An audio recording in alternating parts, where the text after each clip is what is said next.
Bangalore, but now there's work Okay. going on in a lot of places. It's not limited to Bangalore anymore, and the organization itself, it's made an impact across the country, and now it's actually moving into other countries as well Ooh, through wow. like smaller groups. Like it's in a really short time, you guys have exploded like a coronavirus.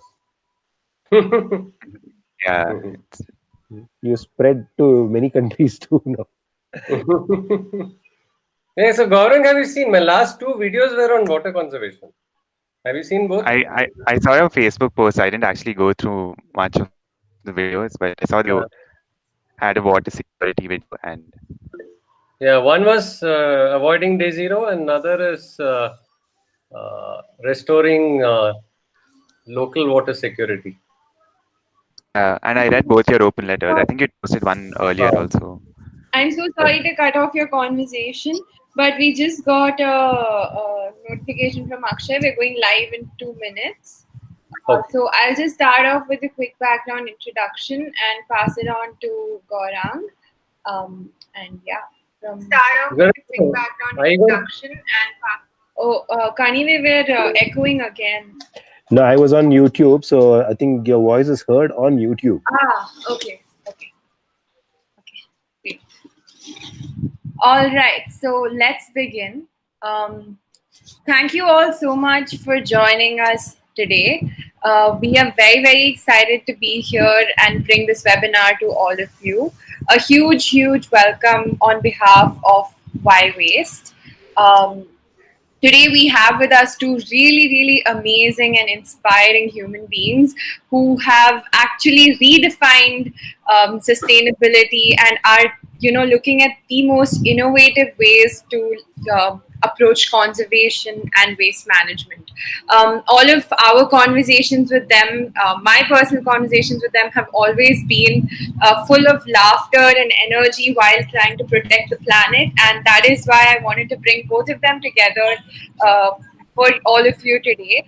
And thank you to the WhyWaste team who has helped put this together as well. And now I'll be passing on the baton to Gaurang, who is the moderator for today, and he is also one of our team members who does a lot of awesome work and brings to you all the wonderful content that you get to read online. So over to Gaurang and have a great session, guys.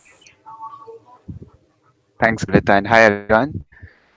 So quickly before I introduce our panelists for today, I'm going to talk a little bit about Hopeschooling. So this is our second edition of Hopeschooling, where it's brought to you by WhyWaste, and this time we're collaborating with Changemakers Society.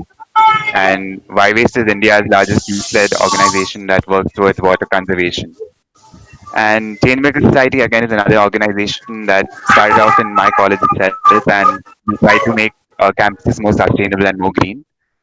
And so this is our second edition where we try to pass on hope, and we try to keep people motivated so that they work, especially in times like this where we have the pandemic going on right now.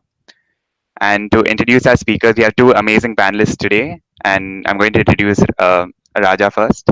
So Ajay Raj is also popularly known as Waste Raja, is a radio jockey turned waste engineer, and is also the owner of Eat Raja, India's first zero waste juice bar. It's located in Malleshwaram, and Eat Raja not only offers very unique flavors to its customers, but also encourages customers to bring their own flavor bars to avoid waste generation. Eat Raja operates without the creation of any waste, as all juices are served within the fruits itself or the peels. And Raja has often helped raise awareness about waste generation and how it affects our environment. In fact, Raja has come to our campus quite a few times, and he's worked with us quite a few times, and it's always been a pleasure working with Raja. Welcome, Raja. I think you're muted.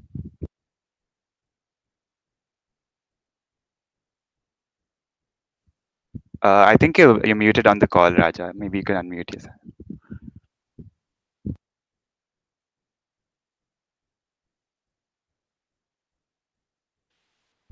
That is Okay, the while bottom of the screen. When you hover yeah, at the bottom, the menu comes up. okay, I think Raja will join back in a bit. Yeah. Till then, I'll introduce our other panelists for the day. We have Sandeep Anirudhan, and Sandeep Anirudhan is a former entrepreneur and international, and And on realizing causes close to his heart, he has been working and volunteering in several communities and movements that target sustainability, learning, water security, and these are just to name a few. Sandeep is also the co-founder of AIKYAM, Community for Sustainable Living, a volunteer-driven community that raises awareness on sustainable livelihood. Sandeep has just released a petition addressed at world leaders asking them to utilize the window of opportunity dealt by the COVID crisis to bring systematic change to move towards a sustainable development paradigm, wherein he calls for a universal basic income, discarding of the GDP as a measure of development, and declaration of policies in line with climate goals. Welcome, Sandeep. Hi. Thank you. Thanks for having me. Hi. So I'm back Raja, too. is So your I mic just working Yeah, now? I that think is it's fine. fine. yeah, yeah. Thank you so much for having me in this So I conversation. think yes, yes, it's a pleasure to have you. So I think we'll start off nice and we'll start off easy. So Raja, this question directed towards you. It's a little more about you and your work. So Sure. we all, of course, know you for your great work at Eat Raja, but could you tell us more about your activities that led you to being named Waste Raja? Hmm. Obviously, since I'd done my engineering, after engineering, I mean, I studied at BMS college, so it's like one of those reputed colleges that people die to get into. They're like, okay, how I wish I get a seat in engineering at this college. So it was everybody's dream. So even I had decided, okay, I'll become a software engineer like everybody else had planned. And post, I did my engineering. I did not get into engineering as in the related field that I did. I did biomedical engineering, then I got into IT and I was doing a lot of stuff.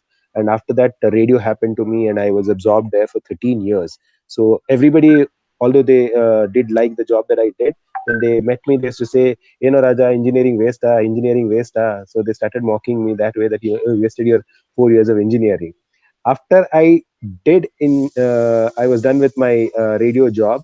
Actually, part of it was always there that I was since my colleges, we have always been part of the nature club in college, which is what actually motivated me to be very eco-friendly and conserve things like that. So I mean, what's fashionably known as blogging these days, I think we have done this many years ago through our club, where we used to call it as mountain cleaning or probably lake cleaning, and these were very often, like every once in a month we used to go and do such things. So for me, fashionably, what is being called as blogging for us was already there in our DNA. So in my career, I think since my college days, I've never been cultured into throwing anything outside my pocket or my bag.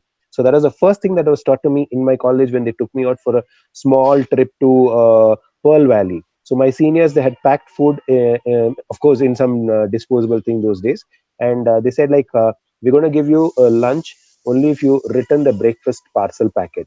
So that is how they had cultured us into not disposing anything. So these kind of things were, embedded in my mind when I was like 16, 17. So it is hard to forget such things. Since those days, I was always waste conscious. So I was already told by my seniors that you need to have, those days the mantra was minimum impact on nature. So they said whatever you're doing, you should cause as little impact on nature as possible. So when we had gone out for a trek to Western Ghats, we never used to just go jump into the river or pool. So because many people used to do put up into the river, so we were never taught that. So they used to always say, don't apply any soap, and even if you had to apply soap, you should only apply shikakai or many such eco-friendly things. So I was taught early on about these kind of things way back when I was 16, 17. So it was there in my mind that whatever I did in my coming years always had this kind of a feeling. My approach to anything was that. It's only that recently, after I quit radio and I had to take over my father's shop, which was a juice center, I realized that my very own dad's shop was generating a lot of waste. Any juice center, for that matter, they have it in a glass, which is probably disposable on paper, straw. All of these are like a part and parcel of any juice center. So when I took over this shop after my dad's death, I said, "Damn, this can't be happening. It's happening right in in my own house." When I'm going out, telling everybody. When I was a radio jockey too, I was being approached for many other things like eco-friendly things, campaigns, all of it. So somehow I felt that this is happening at my own place. It's not the right thing. So when we restarted, I said, "Okay, fine." 2018, we banned everything that was there in my shop, right from plastic cup, paper cup, straws. And I even stopped the sale of pet water bottles because I think that's a huge disaster. And also, there's a mafia behind it. If you sell one water bottle, you get really a lot of money. So I said to myself that all this has to stop, and we started doing that from there. So then on, anything that was being thrown as a waste, right from the temple waste that was being thrown out to many other things, I became more like a OCD kind of a thing was built in me. The moment somebody throws something, I get either paranoid. I say, oh, why are they throwing it? It can probably be used. Since I was an engineer, I started calling myself as a waste engineer, because at that point of time I started picking up things that anybody had thrown and making it to something else. So that's when my journey of bioenzymes started, from my very own shop. What was normally being thrown out as all these peels, earlier I used to just dump it in the BBMP vehicle, and then I realized that we can make bioenzymes out of it, out of which again I can make cleaners, soap, and whatnot. So that's when I started getting into waste management. And then later on, I figured out I'm actually doing something really awesome, as in engineering a product into another product. What was waste becomes actually money. Then I started selling it for 100 rupees. That's when I realized, oh, waste has a lot of potential. So I started declaring myself as a waste engineer. You throw any waste at me, I'll try and see what else can be made out of it. And that's how I started calling. Since I didn't have a fancy software engineer job, I said, okay, I wasted my engineering, biomedical engineering, but that doesn't mean that, I should say goodbye to it. So I'll start calling myself as waste engineer. So I started working with waste more actively those days, and that's why the name waste engineer. So even till date, I think now I feel anything that you want to throw, I'll think twice. So do we really need to throw, or can I do something out of it? Can I make this into another product? Is the first thing that comes to my mind. So it is all, if you look at it, as engineering. So we engineer a waste into another product, and that's where I call myself as a waste engineer. And Okay. when I started applying these things at my shop, I realized that I have become almost waste zero shop. So that made me even more motivated, and I went and in Hindi they say Dhindora Pitna. So I used to go around and tell everybody, hey, now I've gone zero waste. It's in a way to tell others that yes, I have turned zero waste and I am the first of its kind. And then I realized nobody else in India has been doing it. Then I said, fine, great. There's no other person. So let me take the lead on. And then I became the first zero waste juice bar of India. That's it. I honestly think that's very impressive, and it's a very different twist on engineering itself and how you use ways to make things. But the best part of it was that I enjoyed doing whatever I was doing. That's the best part of it. Even in radio, when I was there, I used to love what I was doing. And see, nobody really likes to work with waste. I somehow started Right. loving the work that I was doing, turning everything into something or the other that is really amazing. So once you start enjoying, then you don't really find it a big problem. Many of them actually throw it because they don't know what it is. So that's where I Mm, feel the yeah. difference is. You look at it that way. Yeah. That's really great. Sandeep, sir, this one's for you. All right. As a former management professional, was the transition to working for causes close to your heart, especially these social causes, was it a difficult transition, and how long did it take you to actually Yeah. get into this? Well, actually, I think our life journeys are defined by incidents that have a deep impact on us. As far as I remember, right through school and college, I used to be very interested in issues of sustainability, organic farming, renewable energy. These things attracted my attention. But after college, I started pursuing these conventional careers, like wanted to work, make money, get into management, stuff like that. So I chased it very passionately. I used to, whatever I do, I used to like do it, overdo it. So eventually, I became a serial entrepreneur, and I set up some 8 companies in a row, stuff like that. So I used to do crazy things. But then I happened to watch my father go down with cancer, and he died in front of my eyes. And then he breathed his last. That moment was so impactful that I went down for a month, and then I started revisiting all the choices. I was like, it's like this. Death is a very abstract concept in everybody's mind. We read about it, and it's thing that's happening to others. It's not real. Even though millions die every day, we don't see anyone die. So it's very difficult for us to treat it as uh, There's a lot of background noise. Oh, who's this? Should I mute myself? Yeah, I don't know whose background it. Yeah, Only thanks. my mic is on. Okay, okay, thanks. uh, so, uh, uh, so what I realize is once you actually see death in front of you, it becomes very real, and from then on, life is very different. Once you realize death is real, it can happen to you. It can happen anytime. Is when we actually start thinking about the life choices we're making. And then when I evaluated what I'm doing, I realized I was just chasing behind uh, wealth, money, security, and these are things that have a value only if life is permanent, if we are infinitely here, if we are immortal.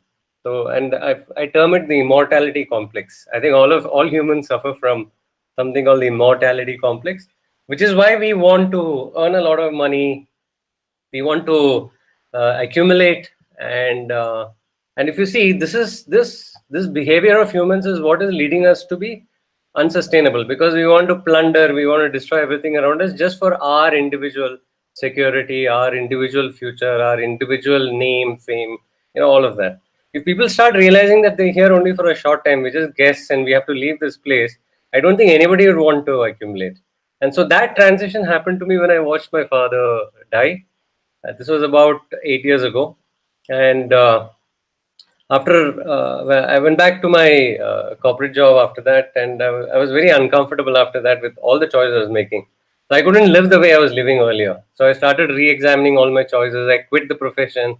I took a long sabbatical, and while I was in the sabbatical, I started revisiting all the things that were really valuable to me, which I'd forgotten, after college. So then I realized those are the things that were really valuable and worth pursuing, because nothing else seemed to have a value. When I examined my day to day life, I was struggling through it, even though I was making a lot of money, because it wasn't something allowed. And this is exactly what Raja is also saying, right? When you love something, it's not a job anymore, it's not work, it's fun and play. So I was seeking fun and play. I didn't want to have a boring, monotonous life. And then I realized I can't go back to a job. So first thing I did is I decided I'm not going to go back to a career or job or business. And I realized I was doing all that just to make money. I decided I won't make money. So for the last 8 or 9 years, I've not made a single penny. Then I started exploring things, like I said, what was valuable to me. I realized it was about the planet, about sustainability, about all those things. I started studying it. I went and took up a course in Bhumi College, and I met a lot of practitioners, theorists, and that started my thought process of how to question things down to its basics. And that got me there into that zone of, really, if anybody has to be in the space of sustainability, all one has to do is be ready to question everything, ready to question things to its basics, and you'll have the answers. I mean, it's all around us. It's just that we don't we don't take that step of questioning because it leads us into a discomfort zone. Why is it a discomfort zone? Because we've already made something else valuable. What we are doing today, we believe that's very important and we cannot do without it. My own journey is for the last 8 9 years, I've not made a penny, but I've had the most fun in my life. I've created about 10 community, or I'm part of steering, or I have created about 10 communities. I'm also participating in another 10 15 communities, and I'm contributing every second of the day to causes. And I've never been happier. I mean, when I had money rolling around me, I was never happy. Not only that, I always didn't have enough. And now I don't have, like, I've not made a penny in the last almost a decade, and I've never felt the want for money or the want for anything else. So there is something I think everybody should question about our status quo. We should actually question, because it might not be real. It's just an illusion we're living. I think I'll leave it at that. I'm talking too much. That was it felt very heartful. It was very nice to hear. Hmm. It Thank gives you a lot you. of insight into your journey. I'll slightly move on to the core of our topic for today. So we're talking about policy changes and planetary changes as such. So I think Raja, you can answer this first because you're Yeah. from the perspective of a business owner. What are certain policies that businesses, both small and big, can implement to promote sustainability, like the way all does? See, since I started on my own, so it was not like I had any day planned that okay, mine is going to be a green startup or anything like that. So when you start something like that, which is eco-friendly, eco-conscious, whatever, it automatically becomes expensive, is what everybody thinks. And that's where I came into the picture, because I mean, I'm going to be stating something that is so true, because if you want anything organic, it doesn't come cheap, and anything that is sustainable is always priced high. So I was always from this kind of a background from my college, where we used to have this called as low budget treks. Basically, we were very student friendly, and we were always looking at how it should be made affordable to everybody. When I not that I was voluntarily getting into this eco space of doing some kind of environmental changes and things like that, I figured out that whatever that I had to buy, or anything that is to be so called eco-friendly, sustainable, everything was like priced high, and it somehow discouraged me from going for it. So that's where I felt, okay, if I ever do something, I will make sure that it is pocket friendly, it is still approachable, it is still easily, people can relate to the product. And that's where, when I started Eat Raja, I said, okay, I will keep all of my juices, uh, not more than, I'm sorry, not more than some 50 rupees or something, which is still very affordable. So somehow I felt, uh, any business or anything that we are doing must be supported by a lot of people. Of course, we cannot run in a loss. At the same time, we want to do something that is really good for planet Earth as well. But many people still don't accept the changes, and many also have this thing in mind that unless it is a little fancily packaged, or it is in an upmarket society, it's not really worth it, is what many people feel. So there are a lot of these kind of things that I would definitely want people to understand, and also these kind of changes should be made. And somewhere, I think the support for such organizations is definitely going to help a lot. I'm just going to move inside because there are too many people who are selling things.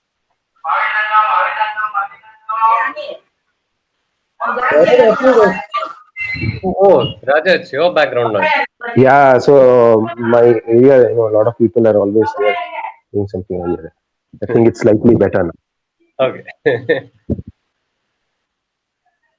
Yeah. So also, see, I run a juice center which doesn't generate any waste at all, and I still have officials coming and checking and asking me, "What do you do? Is there a plastic thing being used?" And sometimes, actually, I start laughing.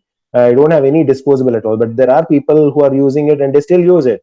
Eh, For me, I felt a lot of us have become activists, and we actually, are always, complaining, and it really takes on your personal health toll too. So I said, from now on, whatever I do, I'll do it in a very fancy way, very gimmicky way, that I don't need to preach, or I don't need to ask people to do anything. Screaming at people, trying to correct people, I probably don't think was the order of the day. So I said, okay, I will do it in a very funny way, but maybe a little more attractive way. So in many ways, I started, mending my own marketing skills as to how do I do things that will attract attention of people. So like how when I came to PES University too, it would be old school if I were to say, let's save water, or water conservation talk by Raja. That would be so boring, what I felt. Then I said, okay, I will teach you water manufacturing. So I think the way how we word it, or probably how we get attention in those first two, three words, I think makes a difference. So I started creating juices like, cigarette juice. The moment I say cigarette juice, the first thing is that everybody comes and say, what the hell? How can you sell cigarette juice? And that too when you are between two temples. And this has got a lot of student population. There are schools and colleges. That's where I say, park your thoughts aside, think a while as to what my actual idea is. So I got the initial attention, and then on, I had to actually sit and explain to them as to what actually cigarette juice was. When people learned it, they said like, "Oh wow, that's a cool way of doing it." And many things like that. Even Super 30, when the movie released, everybody has this fancy to talk about movies. But what is the takeout of the movie? The movie is talking about mathematics, which we are really bad at, and it's a sad thing that India is supposed to be the inventor of zero, and also we are all supposed to be mathematically really brilliant. But when I checked with a few people, they didn't know tables. So my simple game of 30 second, that is Super 30 game at my juice center, was all about, can you write your tables in 30 seconds? That's about it. As simple as that. So many things like that. So if you allow me, I'll go on talking. Yes, sir. Thank you. That is really apt answer, I think. Sandeep, sir, your recent petition address to world leaders asked them to move towards a paradigm of sustainable development. Could you shed some light on the same, sir? I think you're muted, sir. Oh, sorry. Yeah, yeah. Hey, it's wonderful to hear Raja's stories of his business. Because he's using cool concepts which normally the bad businesses use. So it's our turn now to use all those, making the right things cool. So congratulations, Raja. Uh, so I'm gonna share a screen. Is that okay? Yes, yes, please do. Somebody needs to change the preferences. So Kanive, I'm are not you here? sharing. Is Akshay doing that? Akshay, can you please enable screen sharing?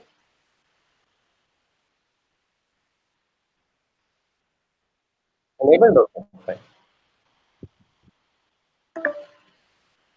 It says system preferences does not allow. I don't know.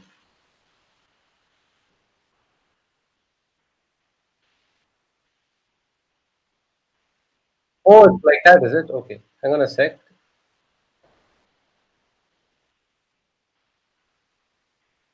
Hey, it's sharing the Chrome.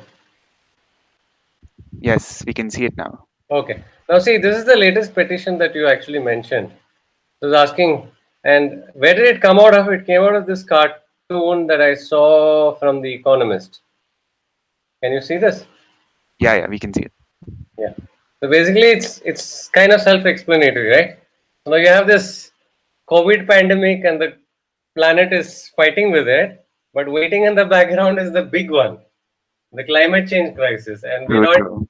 So this will be like a walk in the park, and this is something I've been crying horse about for the last, say, at least from 2015-16. I've been doing this wherever I talk, in all my presentations, and when I talk to groups of people, I say we have about 10 to 20 years left on this planet. Are you guys aware of it? And everybody's like, what? That seems so silly. Does it seem silly when I say that?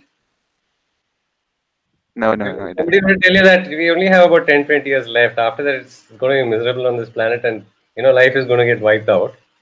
Most people don't actually either don't understand it, or they don't treat it serious. They think it's kind of silly.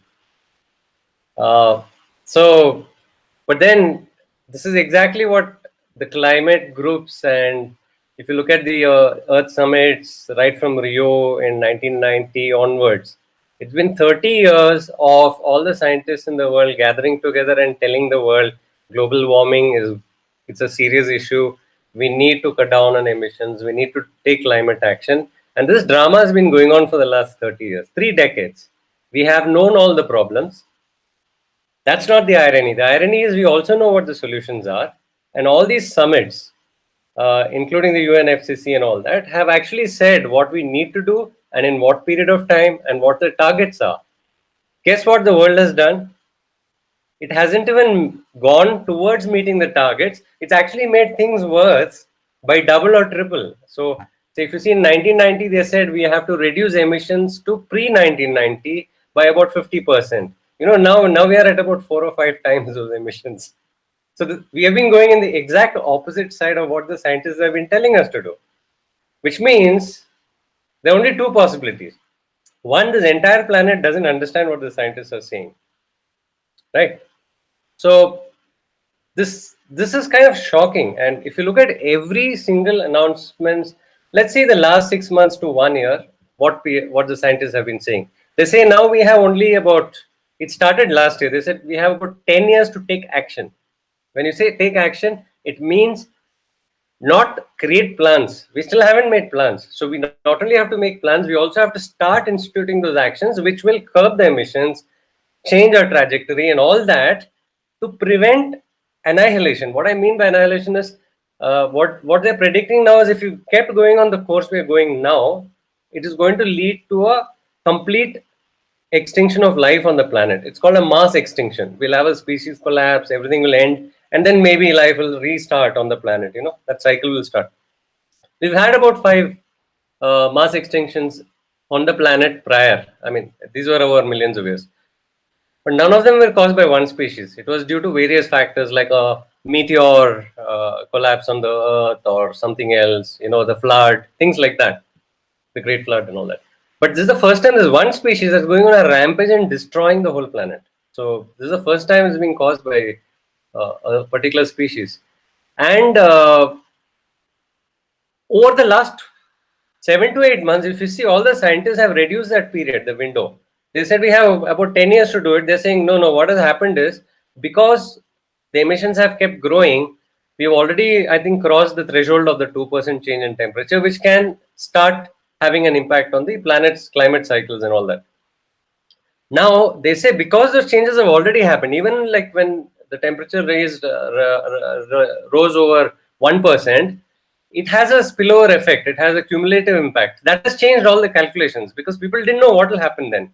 We were thinking linear. Oh, if it happens 1 degree, this will happen 2 degree. But if it happens 1 degree, a lot of things will change, and then we cannot predict what the changes will be. So now what they're saying is because those cumulative changes, our window has reduced. Now they're saying in 5 years we have to do things.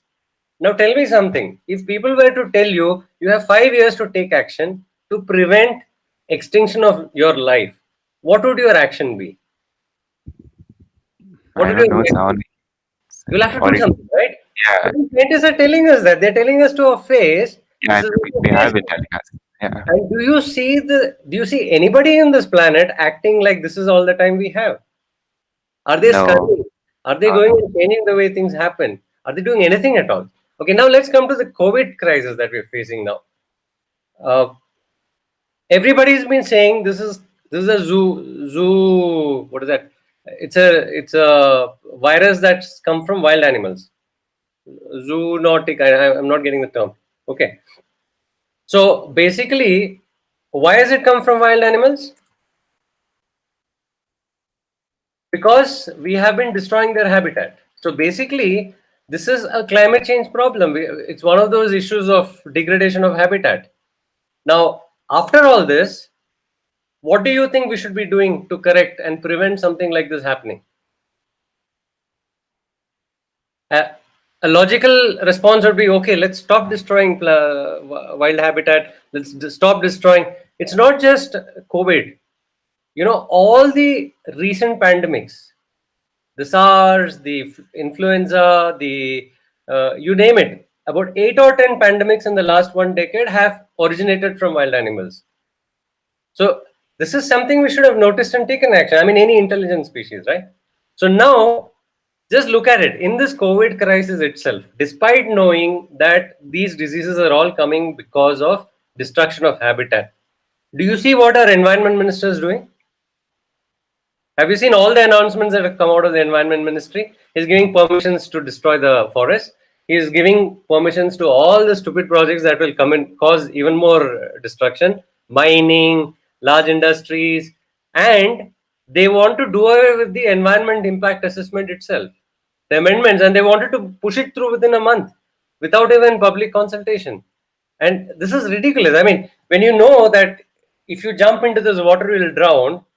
Here we have governments who are leading us into that same bloody well. You saying, come, just jump into it, let's drown. So there's fundamentally something that's very flawed with the way the planet operates. And when I say the way the planet operates, it's about 99.9% of the population behave certainly not like intelligent species. This is like a species that believes it's intelligent and does the most dumb things. I don't know if this has kind of answered your question.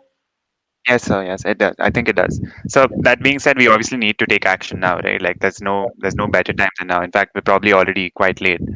So In fact, the and COVID presented us as an opportunity. It's showing us, see, this is the way out. yes, so Just I few think months this of lockdown, look around you. Everything's revived. yes. So taking a scene where suppose people want to actually join hands and actually help out, and say they want to actually reach out to like leaders like you, both of you actually do a lot of work in these. So how can they reach out to you, and what is the right way to actually get into things like this? Raja? Raja, you Instagram. I'm there on Instagram, or you can always reach out to me on Instagram. Most of us are very socially accessible. It's not difficult at all. We're there, I think, in most of those active groups which work towards a lot of eco-friendly things. So it's very easy to reach out to us. Is that what your question was, Gaurang? How do they reach out to us? Yes, yes, it is. So easy. On Instagram I'm there. My id is travel raja on Instagram, and eat raja is there. If you just hashtag eat raja, it's very easy to find. In fact, I've been asking some. See, what happens is the same thing. Now since COVID, people have rather started paying more attention towards safety of their own. So now this has become a reason for them to use more disposables, and which is even more shocking.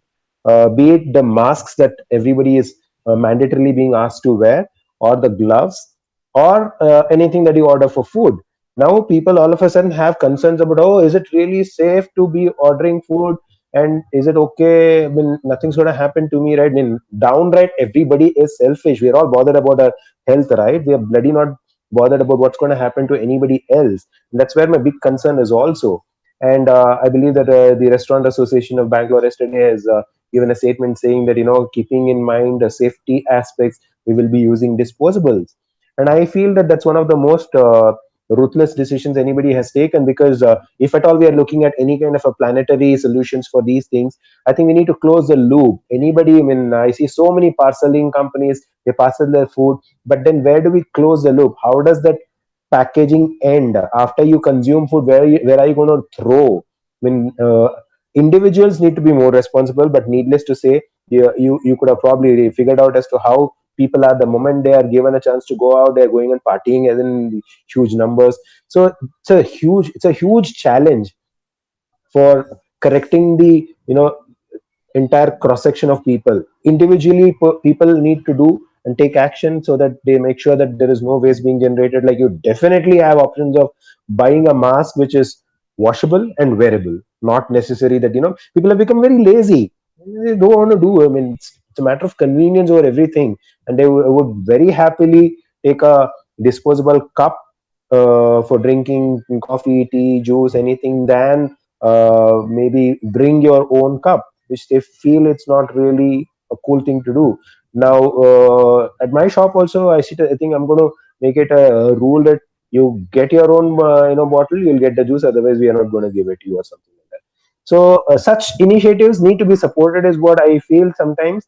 And thankfully, media and other people, I mean, because I was there on social media, I've got like a lot of people coming and showing that kind of love. So, which is why my shop became famous. But interestingly, people should take that step to go forward and make use of that. Instead, they always think that a single-use disposable could be safer for them. You never know. You could be safe by not contracting, but maybe when you're crossing the road, you might die too. You never know. Nobody is a guaranteed future. But that shouldn't give us a reason to dispose more, is what I feel. And we need to take more stricter actions of how this, Kannadadalli, they say, kasa vilevari, waste management. How is it, where is it going to end? That is one of the reasons why I started Eat Raja. I said, like, if there is no waste at all, like, right, just like your brand, why waste? So first of all, why even generate waste? If you have waste, you bloody have to worry about how do I manage this waste now. So that is what triggered me, and I said, what if I don't generate waste at all? See, if I don't generate waste, nobody else need to be worried about how to manage waste. So that was my simple application of why waste, why even generate waste. So when I don't have any waste, then there is nobody need to be pointed at. See, it's so easy for us to throw some cornflakes packet or whatever you bring, meat parcel from here and there, then you throw it somewhere, and then you keep calling your ward officer and saying the Porokarmikas have not picked it up, they're not pulling it up, it is thinking there. Like, hell, man, then why can't you do it? Or why don't you do better responsibility of waste management? So that is where I felt, if I don't see, I am a responsible business management unit. So I said to myself that, if I'm doing business, if I'm making sure that money is being earned, I will also close the loop. Many times I have said them, even the only waste that is being generated in my shop is fruit waste, and I collect it back from them. and I make sure that it also is fed to the cow or it's made into bioenzyme. So BBMP's tagline, which says, Nanna Kasa, Nanna Jawabdari, my waste, my responsibility. I keep telling them you should be giving me an award because I'm the only guy who probably is practicing it from a business perspective. It is my waste and it is my responsibility. I don't generate waste, and even if the waste is generated, which is the fruit waste, I make sure that 100% it is utilized because my cow finishes 90% of it. If at all there is anything left, I can compost it, which I don't think they give any chance. They eat everything. And bioenzymes I make out of all the citrus peels. So there is no waste generated in any which ways you can look at it. There is no waste generated. If you look at it, the beauty of that is we're talking about the conversation is about conservation, and that is where I say you have a glass of juice like in this, so you have juice, and after that, to wash this you need more water. So when you don't have the cup being used at all, I use a fruit cup, so which means that there is no need to wash it. So that is where already the 250 ml of water is already saved. We've conserved water just by making this option that okay, I will go for this. That's about it, is what I felt. So I think time and again for the last 2 years or last 1 year, I've been very vocal telling the reason why I don't give straw, the reason why I wouldn't definitely give a tissue paper is this. It has taken some time, but I think now people are whoever at least is coming to my shop are very very aware. But I would like to say I didn't police them. I didn't actually hold them off guard and question them. Maybe I just did it in a very funky way, very nice way. I took the route of Instagram because Instagram, TikTok, all these are very fancy ways, right? So when you say like, hey, why didn't you hold this and say that I am cool, I'm drinking this without a straw, it makes really nice, and you'll get more hearts and you'll get more. Them probably, I think they like it and they started doing it, and that's how I probably started winning the game. So there are ways of how we can get things done, but may not be just by policing them, by restricting them, making them feel bad about it is a way, is what I feel. There has to be some rewards being given for people who do such things like me, and probably for people who choose to do something like that. Yes, sir. Sandeep, sir, you've also worked in a lot of organizations with a lot of teams, and has it been difficult to always rope in people? Are there people who go against it or people who don't think the same way? No, see, what ails, I think we'll be in agreement if I say that most of us have the best of intentions, correct? None of us want to genuinely want to do something bad or wrong, right? So then when you look at our species and wonder why are we living like this? Why are we destroying our habitat, our neighborhood? Why are we willingly destroying everything when we have the information? We call this the age of information, right? You Google and you can find out what's going on around the planet. So then you try to understand what is at play, and then you realize that despite this overload of information, awareness is limited. People are consuming a certain kind of information. If you line up 10 people, 9 people just want to know how Shah Rukh Khan has ribs, or 6-pack or 8-pack, or what Kareena Kapoor is doing with her baby or shit like that. So nobody is really interested in any serious issue. So it is also the age of democratization of information. People consume the information they want, and necessarily is not the best information. And what has happened is people around the world are living, and because we are in this exchange economy, right? Everything has a price, so people need to make money. Everybody has to buy things. So then we are caught in this rat race and this rat of having to make a livelihood, pay the bills. So this is all we live for. If you analyze everybody's life, on an average, people only live to pay their bills. So we don't live our lives. We are only living to pay the bills, to make sure the banks make money and industries make money. So what can change this way of living? It's only awareness. And how will awareness happen? It's certainly not going to happen through this schooling system, because this schooling system has created us. This entire population of ignorant masses is a result of the schooling system, because this public schooling system was created by industries 3 centuries ago. Why? Because they wanted to take people away from their natural habitat, which is the real world. They wanted them to sit in factories and work, and they were unwilling to do it. So they created a schooling system which collects children at an early age, just after their infants, put them in a jail for 10 and 15 years. That is what a school is. Cut them off entire entirely from our reality, that is our community, our nature, anything else from where we connect. And then the byproduct, by the time that child is an adult, is somebody will be willing to be locked up inside a room and do boring work. Because for 15 years, you force that child to do boring work, not follow their own questions, not follow their own intuition, not follow curiosity. So that's a perfect employee. So you see, our education system is creating a mass of ignorant as well as pliable humans who are basically slaves. So today we don't need chains, we don't need whips. Our schooling ensures that we'll do whatever we are ordered to do. Now, how do we change this entire mass of slaves and ignorant people to aware people? See, Indian Institute of Science did a survey, I think, about a decade ago. And in Bangalore, which is an urban setting, mostly educated people, they found that only 3% of the population is eco literate. I don't know what the number today is, but I don't think it will be significantly more or less. So if out of all the educated people, only 3% are eco-literate, what is the hope for this species? So now people will only associate with what is cool. So I'm thankful people like Raja are making the good things cool.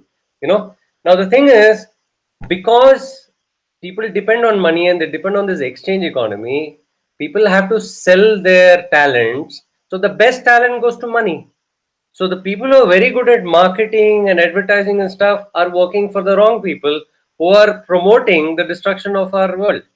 So it's very few who do things out of passion and end up also being able to communicate. I think Raja and me are lucky that we are good at communicating and we are also pursuing some good stuff. So we're trying to make it cool for people. Now, how do you get around to things like this? I think people have to start questioning and finding out what is valuable to them. These are the only ones who will do anything about it, right? And today, if you want to do something in the space of sustainability, climate action, stuff like that, there are movements that are getting cooler and cooler. If you see Greta Thunberg is an example, she is leading millions of kids, and I think this generation which is the one that which holds the hope, because children have not yet become adults and they've not yet become complete slaves, and at that stage they're still able to question. And a few hopeful ones like Greta are actually quitting school. They're saying school has no place in our life, and they're actually connecting with communities and real things. And I think if all children quit school, we can save our planet, because schooling actually destroys us.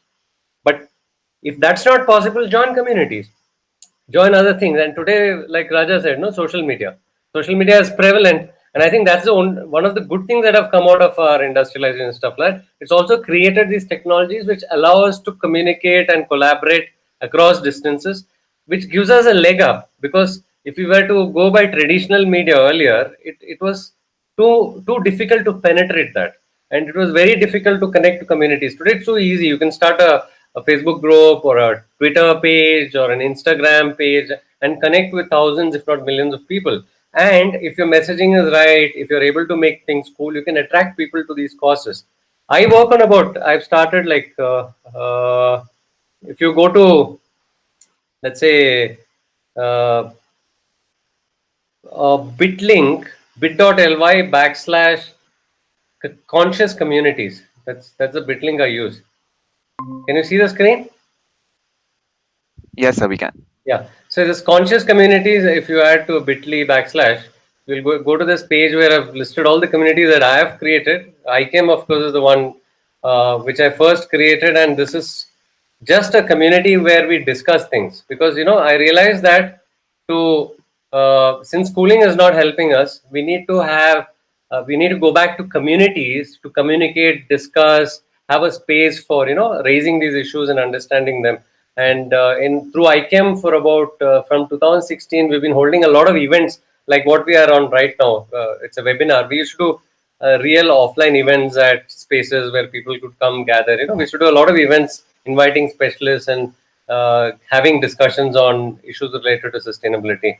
And from there, I moved into a space of action. I realized all the information was great, but as citizens, if we don't take ownership for our democracy, and if you don't start impacting policy, then all this is great. Like, we can make individual changes. But, the COVID crisis has shown us that individual changes will not do. You know why? Because uh, can you guess how much emissions have reduced in this year because of the lockdown? Any guesses there? Any of you wishing to make a guess? Take a wild guess. Mm, by 15%, 10%. Yeah, not more than 5 to 10%. So when the entire world is in lockdown, people are sitting at their homes. Why is it only going down by 5 to 10%?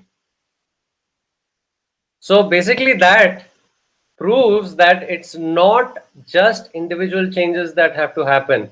There's need for a systemic change. Our system is so faulty that if the present system continues, it will just wreck the world. So we need to start having systemic change. How will systemic change happen? We citizens have to take control of our democracy. We have to institute policies because the status quo is not going to do it. If you look at how our environment the minister is on a rampage, he is meeting the needs of the status quo, that is the industries and the corporates. They are not going to do anything for the planet or for the citizens. So we have to get there and take control of decision making, and the only way we can do that is by engaging. And so I've been experimenting with Citizens Agenda for Bangalore and a lot of other citizens groups in Bangalore. Then I've also started a community farming experiment, and many other community farms are part of this experiment. Then I started a campaign to save a lake which was encroached for over 40 years. That was a great learning experience. We managed to, this lake is still safe, but I don't know how things will turn out. Then I started another, like as part of citizen engagement, I started a Whitefield RWA Federation. See, the best thing you can do, and in terms of education, awareness, and everything, is start connecting with your immediate neighborhoods, because that's the first level of disconnect. If we don't even know our neighbors and if we don't know our immediate neighborhood, then what productive role can we play in society? How can we be a citizen? We just can't be. So the first thing we can do is connect to everything around us, and that's when the journey starts to impact change. And I say, if people really want to make a change, start getting involved in your RWA federations, that is Residents Welfare Association. Start playing a role in your ward committees. Ward committees have been instituted. That is the first level of governance in a city. Panchayat is in a rural area, but in the urban area, the ward committees start participating. Every citizen can participate in it. And that's how you start making an impact, because you have to play a role in a democracy. You're the boss in a democracy, and you have to start behaving like you're one. Then there's Coalition for Water Security, which is like working on water issues. I work on public transport issues. I use public transport to travel around. It's a phenomenal experience because you start having exercise and you get a lot of sun and you can be fit without going to a gym. So everybody should start doing these things. Then I'm part of United Conservation Movement, which is a movement to safeguard forests and save our remaining forests. We're working on Western Ghats very actively, and I also am a volunteer and co-group member of Subhash Palekar Natural Farming, because uh, uh, you see, one of the biggest contributors to global warming is, if you're not aware, it's farming and related, animal farming as well as regular farming. Because in the last 40, 50 years, chemical companies have taken over how farming happens. They make sure you use a lot of chemicals, and it has destroyed farming as it used to be, and it leads to some of the largest emissions. If you lead it back to natural methods, that is one of the easiest ways to both recover our habitat and renew it, as well as to reduce global global warming gases. And and a lot of Twitter campaigns, a lot of other campaigns I'm part of. Primarily, you could join any of these. If you Google and find out other communities, you could join them. I mean, today it's very easy to find something and join it. It's very easy. I don't think it's a difficult thing. Yes. I think we have a couple of questions from people who are attending today, so I'll move on to that and then maybe we can close the session. Sure. So, one of the questions says, what measures would you suggest to reduce, recycle, and reuse waste in a household so that the person feels reassured to include it in one's routine? I think both of you can answer it. Maybe Raja first. Raja, you're muted. On mute. Okay, so yeah, this has always been my mantra to anybody. Is like, first thing is say goodbye to anything that is non-biodegradable. So that's the first thing that we implemented. Even in the shop, I said, like, okay, let's not take anything that is plastic, paper, single-use disposable. Your waste reduction is 99% done. It's taken care of, because everything that you have in your house can either be composted or it can very easily I have, earlier I used to compost at home. So we used to have maybe about half a kilo or something like everyday output. But then when my shop started, now these days we have like about 100 kilos of fruit waste being generated. So imagine if I were to go the old school way of just disposing it off in a BBMP canter, 100 to 120 kilos of fruit waste, which is for me food for cows, is just getting wasted. It's just about the way how you think. So I decided in my shop that anything that is non-biodegradable, we will not take it. Then you are doing a good thing to yourself, because you will not be in a situation where you'll be mixing up the non-biodegradable with biodegradable. So at home is the simplest and the easiest. It's like, it's just like 4 or 5 of you are living together. It's very easy to segregate waste right at source in your very own house. And if you can't do that, don't even plan to get married, because marriage is even more difficult. Okay, those of you are planning to have multiple relationships, it's very difficult. So if you can't do even this, don't even think of that. This is the ABC of everything. Okay, if you know how to handle your waste segregation and all, your life is going to be sorted. You can live with 10 girlfriends and still have a healthy relationship, is what I say. Wrong way of saying it, but still, I'm saying about the art of how you can beautifully manage things. If you can't do this, then you're actually not doing anything great. So at home, if you're whoever is planning to do waste management, first thing is try and say no to anything that is disposable. Worst case, see, it's not immediately going to be possible. So you will still love to. I still love to have bourbon biscuits. So sometimes I buy it. Like in this, a lockdown, I felt like having it. So it's not that I will sit and say no, I'm a saint, I will not have it. There are some days you would feel like having. So I went and bought the bourbon, had it. But then what happens after that is more important. So responsible waste management is so super important. You decide how you're going to dispose it. Either if I want, I can just throw it outside my window and don't care about it at all, or I will say, okay, I'll collect all these plastic whatever is there in my house, and I will make sure that it goes only into the dry bin. So that is where I think it's important. At least you do what you can, that is responsible waste disposal. If you don't do that, then you don't have the bloody right to even go and point fingers at anybody saying, hey, this is not done, especially at the Pora Karmikas or the BBMP authorities. We all have such a loud voice. We scream at them and say, oh, this guy has not come and cleaned it. The truck doesn't come to my house. It's so easy to say that, right? Armchair activism is the biggest thing that we all have been doing. Just go, because Jio is giving us free internet, or majority of them are giving free internet. You have the audacity to go sit and keep typing, lot of filthy words and shame people. Why don't you do it? Take it on our own self. If everybody is individually not generating any waste, collectively we are not going to be generating any waste at all. So this is what I would like to say. So whoever is interested in how do you manage waste at home, I am not going to come. Not Lord Bhagwanta is going to come and clear the waste. It is only you. So if you decide, okay, from today I will not subscribe to these things because it comes in packaging, I will not. And then if at all you have this option, like, see, still maybe MTR gulab jamun mix, it comes in a packet. So what do you do after having gulab jamun? Not just throw away the cover, maybe collect all of them together and make sure that it is thrown or disposed of in the right way. That way, at least it won't be seen littered everywhere. So that's the biggest, good thing that you'll probably be able to do. Not just throw things away. Yes, sir. Agree. Sandeep, sir, Sorry, would you I like to got add? knocked out a bit. Sandeep just Would you got like a to call add? from his girlfriend. Maybe multiple girlfriends. Yeah, we don't know about that. I live a zero impact life. I can have as many as I want. Okay. I know, that's a cool joke anyway. What Raja said is, if you look at what Raja was describing, I would, and I completely support that, is what he's making is making choices out of awareness. And if you really want to reduce an impact on your through your lifestyle or on the planet, there's only one way to go, is to become aware. And how does one become aware? It's very simple. Start asking questions. And I have realized that for any choice we make, and why I talk about choices is because what are we? We basically are a product of all our choices in a particular day, right? We wake up and we choose to do something, and in the process of doing something, we consume something literally almost because we become consumers. So let me make it very blatant. You wake up in the morning, first thing is you go and you switch on the faucet and you splash water on your face, right? Have you consumed something already? We've consumed, right? We've consumed water. Now, do we ever question where is that water coming from? Does anybody do that? Now that, if you did, that is the beginning of your march towards awareness.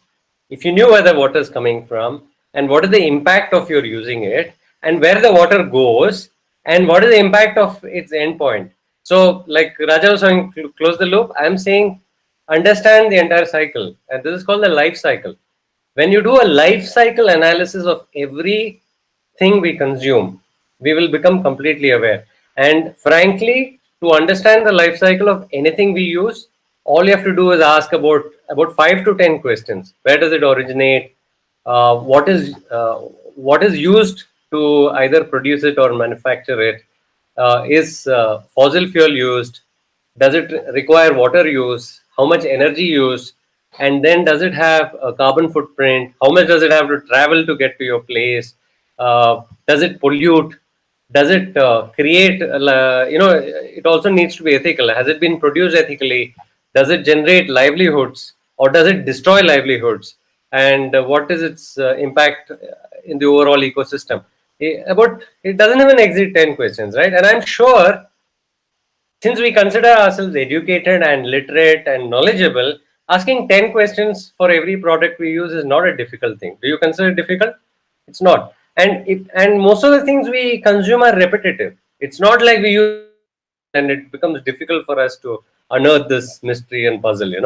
Most of the things we use are regular. So in a day we might be consuming about 10 or 20 things, and most of these we'll consume almost every day. It'll be like the food we eat, the water we use, the water we drink, simple things like toothpaste and toothbrush, and clothes we wear, how we travel, things like these. For all of these, if you have asked these questions, you'll become completely aware. Trust me, once you're aware, it'll be very difficult for you to make those choices which are destructive. It becomes part of your consciousness. Then, this is the best part. If you are asking the question, and if you say this particular choice is not, it's not a sustainable choice. Are there sustainable alternatives? And this is where it really gets interesting, because till now, whenever I've asked what is the sustainable alternative, there are at least 5 to 10 alternatives available immediately right under our noses. It's just that we haven't asked. This is why Raja is able to find all those alternatives. Why? He just asked what are the alternatives. If every one of us asks what are the alternatives, we will become extremely cautious and conscious about our choices. What has it done to me? I have not shopped for the last 10 years. The clothes I wear are, my wardrobe is about 10 years old. And the most interesting part is it doesn't look old. So then I wonder, I was so stupid earlier. I used to go shopping every month. I used to replace my wardrobe almost every month because I had a lot of money rolling. That was the kind of destruction I was capable of. And well, as part of the businesses that I started, the kind of destruction I caused is like, I live in severe guilt. Maybe that's why I'm overdoing, making up for it now. But once we are aware, it is very difficult for us to make the wrong choices. We will immediately move to the right ones. And I think this is what every one of us should do. Start questions and don't stop questioning. It's like, some people ask questions and they'll, it's like 2 steps and they feel good about it. They say, you know what? I'm at least 5% more sustainable than I used to be. Your potential is to be 100% sustainable. Why stop at 5% or 10%? So if all of us can do that, we'll transform this planet. It's very simple. Yes. All right. So we're almost at the hour mark. I think we're actually crossed the hour mark. So to end it on a lighter note, I'm just gonna ask you how what have you been doing this quarantine? What have you been doing during lockdown? Raja, you're muted. You're on mute. Yes. Okay. So what have I been doing? So after I eat oranges, I made orange peels here. See, I've dried this now. So I'm going to make powder of it and probably sell. And I've been collecting all old frames and repurposing them and painting them. So quarantine, a lot of people have become cooks and artists. So if you have written or painted, sketched anything, you can give it to me. These are all thrown away frames that I've collected. So I'm repurposing frames. I'm putting up an art show. So just to tell how everybody can make use of their time. So doing a lot of creative stuff, in fact. Oh wow, wonderful. What about you, Sandeep? See, my life, it's like it's been almost a decade that I've not been pursuing a career or stuff. So my life actually hasn't changed much. I believe work is actually unnecessary. We are probably the only species among billions of species that chooses to work. So it's fundamentally unnatural. So we're born to actually experience life, and that's what I do. So it's not changed much. It's just that I'm doing it with. But then there's so much to explore. Another thing is because during this COVID times, the Environment Ministry has been passing a whole lot of stupid decisions. Work has increased. We are actually having to collaborate with all the activists around the country to start petitions, run campaigns, and it's only increased. So thanks to our environment minister, we have, and the prime minister, I guess, because I'm sure he can't do that without his blessings. We are having to do a lot more work on the activism front, and then because everybody else is jobless now, like me, work has increased for me because everybody has time for webinars and activities like this. So it's been a spate of webinars. So I'm actually doing a lot of things that I have been already doing, but much more of those. So it's been fun and play. Right. I think this is a very fun session. I'm honestly very happy that I moderated and got to talk to you, both of you. Yeah, it's been wonderful, Gaurang. Yes, yes, it has. So thank you for coming today. I think Garvita is gonna end this session. So I'll hand it to Garvita now. Right. Thank you so much, Gaurang, for moderating the session so well. And thank you, Sandeep and Raja. You guys are absolutely wonderful. And I think we were, while we were laughing throughout the session, we were also consciously changing ourselves from inside. And that's what I love about both of you as activists. You're so entertaining, but at the same time, you're making the difference that the world needs. And we need lots and lots more people like you, because everyone feels that activism is so serious, but actually it's a lot more fun, and it's all about making life a lot more fun and meaningful. And so this was really wonderful. And two things that I picked up the most from both of you was from Raja, that you said that why even generate waste, and then that's when I think about why waste? Why are we even generating waste in the first place?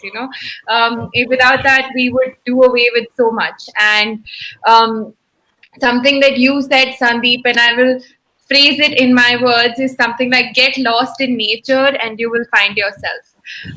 So I think these are two beautiful ideas and concepts that you have both brought out.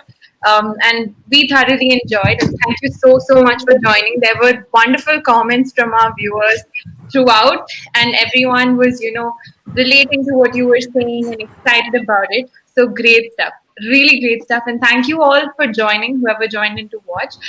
This will be available on YouTube. So anyone who would like to, watch it again, and we'll also obviously be sharing it, so this will be permanently available. You can share it with your communities so that everyone can enjoy the session as much as we did. Hey, Garvita, if you don't mind, something that you just spoke brought something up, and I shared my screen. It's about, there's this notion about activism, right? Yeah. I'd like to remind everybody that the Article 51A(g) of the Constitution of India, obviously it's difficult. It's too much to expect people to know what a constitution is because nobody studies it. But actually, an article of the constitution says that it is the duty of every citizen of India to protect the natural environment, including forests, lakes, rivers, and wildlife, and to have compassion for all living creatures. This is the constitution. It's a constitutional duty. So therefore, if we, which simply says that everybody has to be an activist, right? And if you're not an activist, we are not a citizen. So I think we should follow the constitution of our country and be an activist. And everybody becomes a citizen only if they're an activist. Otherwise, we are passive citizens, we're just consumers. So if you're not an activist, we're not a citizen. Point. Amazing catch, Sandeep. I think something that, we're going to, I'm going to start sharing even more now. Awesome, wonderful. So thanks for having us. It has been fun. It's been an amazing. I think cool people attract cool people. Yeah, for sure. And even Gaurang, thank you so much. You were so kind and patient throughout. I had a lot of fun. And you asked such good questions, and you brought out the best from both of you guys. So thank you so much. And everyone, please stay tuned to our social media for more such interesting sessions. But this one was definitely and will I'm sure be one of my favorite sessions. So thank you Thank so much, you. Sandeep and Raja again. Loved it. Thank you, Garvita, for the Okay, kind see words. you. Thank you, Gaurang. Very Bye. fun meeting you again, Raja. Bye bye everybody. Bye Sandeep, Bye. Gaurang, Garvita. Bye bye. Bye Thank you. everyone. Thank you. Yeah. Bye.